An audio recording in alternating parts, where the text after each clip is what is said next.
ये गम के हैं ये 4 दिन, सितम के हैं ये 4 दिन। ये दिन भी जाएंगे गुजर गुजर गए 1000 दिन। ये गम के हैं ये 4 दिन, सितम के हैं ये 4 दिन। ये दिन भी जाएंगे गुजर गुजर गए 1000 दिन।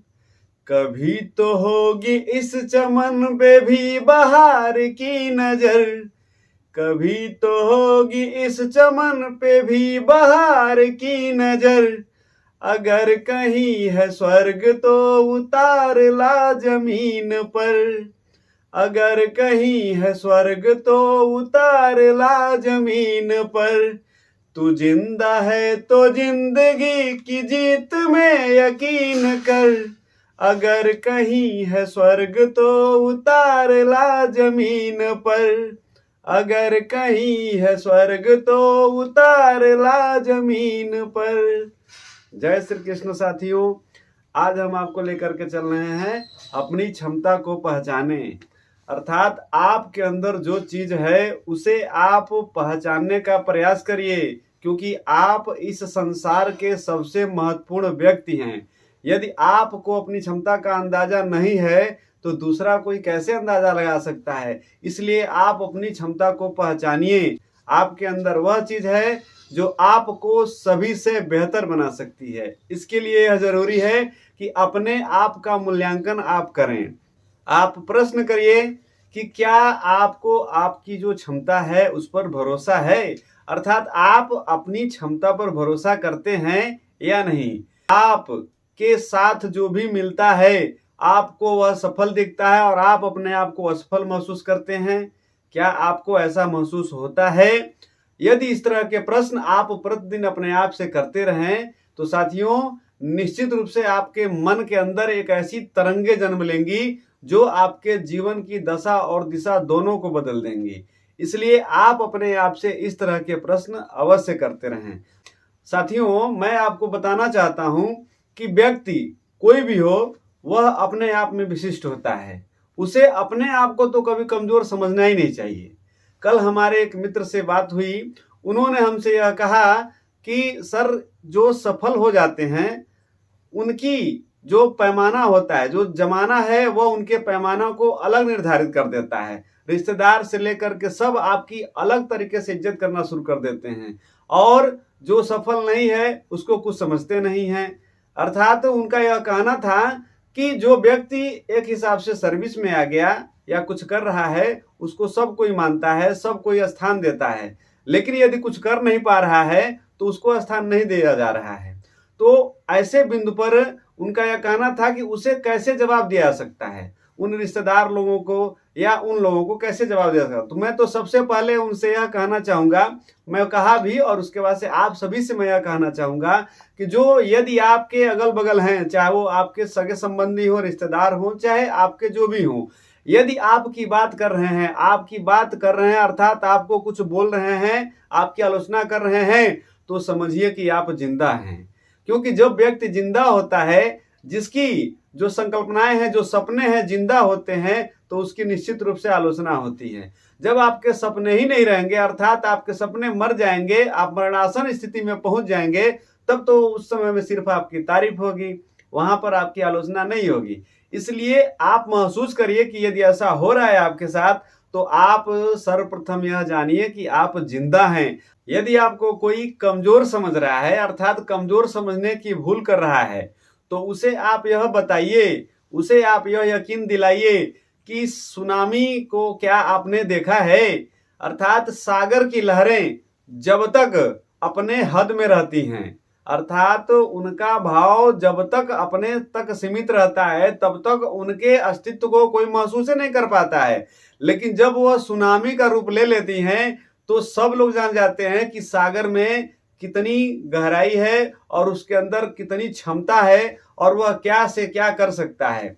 तो इसलिए उन तरंगों की भांति आप अपने आप को महसूस कराइए, सामने वाले को दिखाइए कि जिस दिन हम उस सुनामी के रूप में अपने आप को ढाल लेंगे उस दिन आपको भी एहसास हो जाएगा।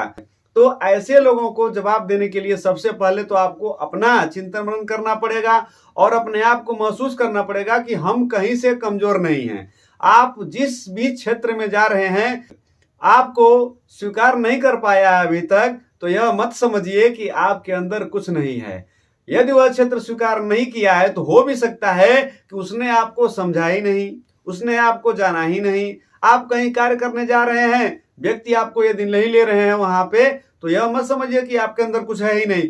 यह भी हो सकता है कि वह व्यक्ति आपके अंदर की जो चीजें हैं, आपके अंदर जो छुपी हुई प्रतिभा है, उसको जान नहीं पा रहा है। दूसरे शब्दों में यह कह सकते हैं कि आप अपनी क्षमता का परिचय करवा ही नहीं पा रहे हैं। आपके अंदर क्षमता तो है, आपके अंदर विशिष्टता तो है, लेकिन उसका परिचय भी कराना जरूरी है। यदि परिचय नहीं कराएंगे तो सामने वाले आपको कुछ भी नहीं समझेंगे। इसका एक सिंपल सा उदाहरण के तौर पर हम समझ सकते हैं। एक बार एक महाराज कहीं से जा रहे थे, तो उन्हें रास्ते में एक सर्प मिला तो उनको सर्प प्रणाम किया। तो महाराज कहे कि ऐसा है कि तुम्हारा सब कुछ ठीक लगता है, लेकिन तुम लोगों को डसना बंद कर दो। डसना बंद कर दोगे तो तुम सही रास्ते पर आ जाओगे। उसके बाद से धीरे धीरे क्या हुआ, जो अगल बगल के लड़के थे या जो भी लोग थे, वह कभी कभार तो डरे, लेकिन जब धीरे धीरे उनको एहसास हो गया कि यह सांप तो डसता ही नहीं है, तो इसलिए वह धीरे धीरे उसके ऊपर ढेला या पत्थर या किसी भी चीजों से हमला करने लगे। तो वह लहूलुहान हो गया, मरासन स्थिति की ओर चला गया। तो संजोग से उस रास्ते से पुनः वह महात्मा गुजरे। तो वह जब गुजरे तो उसकी हालत को देख करके उससे प्रश्न किए, अरे भाई आपकी हालत ऐसे कैसे हो गई? तो वह सांप उनसे कहा कि महाराज, ये सब आपके ही कारण ऐसा हुआ है, क्योंकि आपकी बात को मैं मान करके मैं डसना बंद कर दिया, मुझको लहूलुहान बना दिया गया है। मैं क्या कर सकता हूँ, मेरा इसमें क्या दोष है? अब वह महात्मा कहे कि साधारण सी बात, और तुम इसको तू समझ नहीं पाए। मैं तो बस ये कहा था कि डसना मत, ये थोड़े ही कहा था कि फुफकारना भी मत।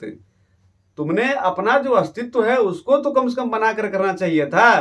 तो आपने अपना अस्तित्व ही यदि मिटा दिया है, तो जाहिर सी बात है कि जो बाकी के लोग हैं, बाकी जो दुनिया है, वो आपको क्या समझेगी? एकदम हीन भावना से ही ग्रसित समझेगी।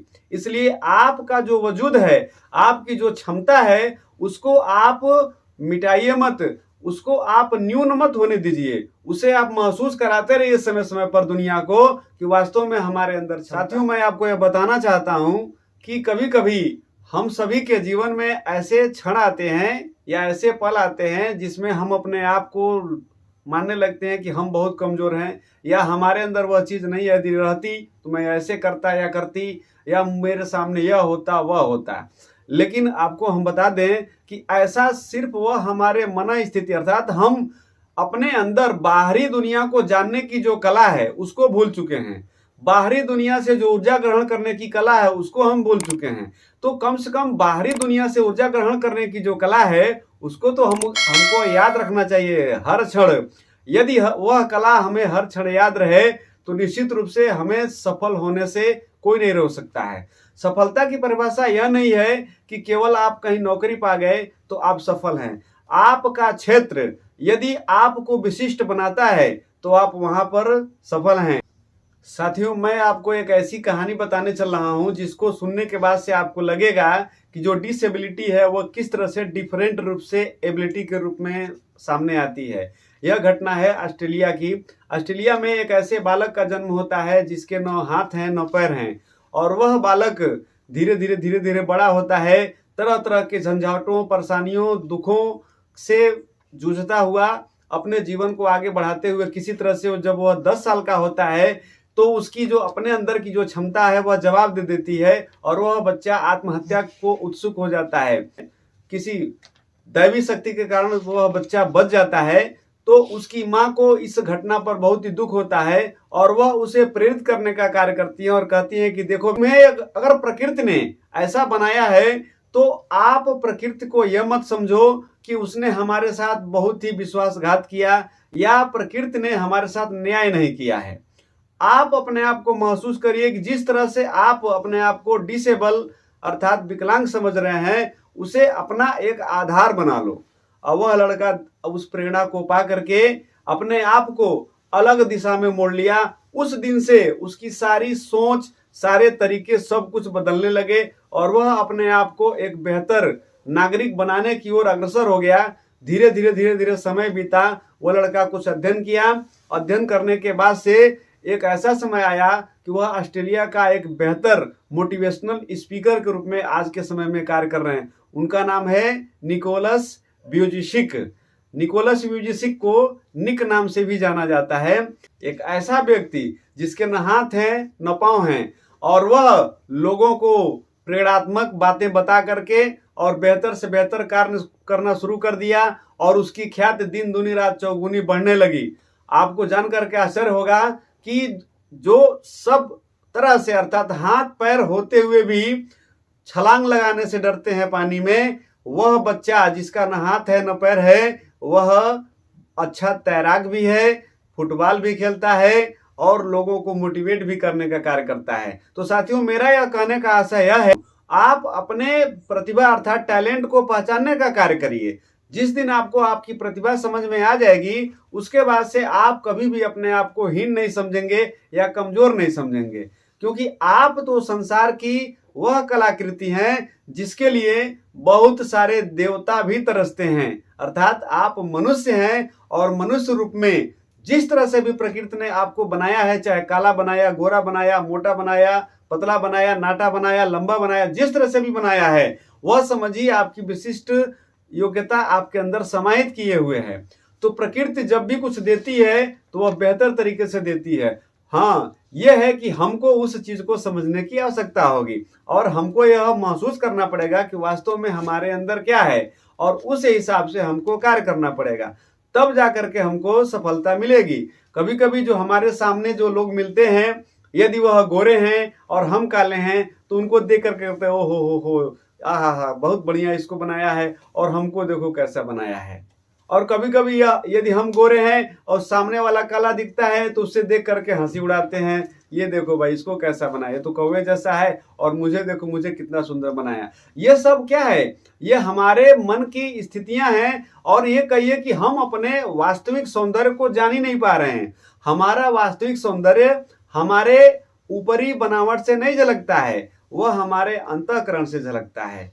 इसलिए अंतःकरण आपका तभी बेहतर हो सकता है जब अपने आप को आप क्षमतावान समझें, आप अपने आप को विशिष्ट समझें, आप अपने आप को दुनिया से बेहतर इंसान या बेहतर से बेहतर व्यक्तित्व समझें, तो निश्चित है कि दुनिया आपको बेहतर से बेहतर समझना शुरू कर देगी, और आप जीवन में और आगे बढ़ते जाएं। साथियों, आप अपने स्वयं की क्षमता को पहचानने का प्रयास करिए।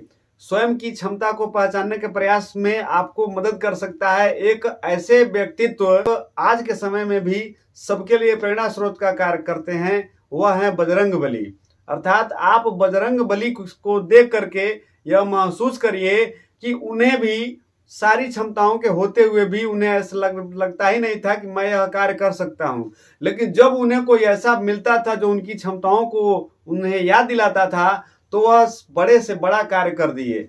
तो आपके अंदर भी उस बजरंगबली के ही तरह से क्षमता छुपी हुई है। बस यह है कि उसे पहचानने की कोई ऐसा मिले जो आपको बेहतर से बेहतर करने की प्रेरणा दे सके। इसके लिए सबसे पहले कार्य आपको यह करना पड़ेगा, अपने इर्द गिर्द ऐसे 10 लोगों या 5 लोगों की लिस्ट बनानी पड़ेगी, एक सूची बनानी पड़ेगी, जिससे आपको कुछ प्रेरणा मिल सके, या जिसकी बातों को आप अनुसरण कर सकें, या आपके भावनाओं को वह व्यक्ति समझ सकते हों। ऐसे लोगों की लिस्ट बनाइए और उनके कथनानुसार और कुछ अपने अंदर से सुधार करते हुए कार्य करने पर लग जाइए। आज से आप लग जाएंगे तो निश्चित रूप से आपको सफलता अवश्य मिलेगी।